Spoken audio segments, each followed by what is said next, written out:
ഇരിങ്ങാലക്കുട കൂടൽമാണിക്യം ക്ഷേത്രത്തിലെ ജാതി വിവേചനത്തിൽ മനുഷ്യാവകാശ കമ്മീഷൻ സ്വമേധയാ കേസെടുത്ത് അന്വേഷണത്തിന് ഉത്തരവിട്ടു.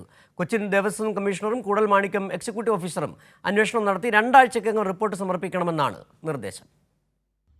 ഇരിങ്ങാലക്കുട കൂടൽമാണിക്യം ക്ഷേത്രത്തിൽ കഴകം തസ്തികയിൽ നിയമിക്കപ്പെട്ടയാളെ ജോലിയിൽ നിന്നും മാറ്റി നിർത്തിയ സംഭവത്തിലാണ് മനുഷ്യാവകാശ കമ്മീഷൻ സ്വമേധയാ കേസെടുത്തത്.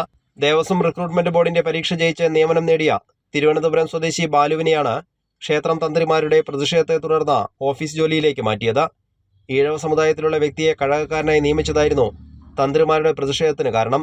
ബാലുവിനെ മാറ്റാതെ ക്ഷേത്രം ചടങ്ങുകളിൽ പങ്കെടുക്കില്ല എന്നായിരുന്നു തന്ത്രിമാരുടെ നിലപാട്. ക്ഷേത്രത്തിലെ പ്രതിഷ്ഠാദിന ചടങ്ങുകൾ മുടങ്ങാതിരിക്കുന്നതിനായി ദേവസ്വം ബോർഡ് ഇദ്ദേഹത്തെ താൽക്കാലികമായി ഓഫീസ് ജോലിയിലേക്ക് മാറ്റുകയായിരുന്നു. സംഭവം വിവാദമായതോടെയാണ് മാധ്യമവാർത്തകളുടെ അടിസ്ഥാനത്തിൽ മനുഷ്യാവകാശ കമ്മീഷൻ സ്വമേധയാ കേസെടുത്ത അന്വേഷണത്തിന് ഉത്തരവിട്ടത്. കൊച്ചിൻ ദേവസ്വം കമ്മീഷണറും കൂടൽമാണിക്യം എക്സിക്യൂട്ടീവ് ഓഫീസറും സംഭവത്തിൽ അന്വേഷണം നടത്തി 2 ആഴ്ചയ്ക്കകം റിപ്പോർട്ട് നൽകണമെന്ന് മനുഷ്യാവകാശ കമ്മീഷൻ അംഗം വി ഗീത ആവശ്യപ്പെട്ടിട്ടുണ്ട്.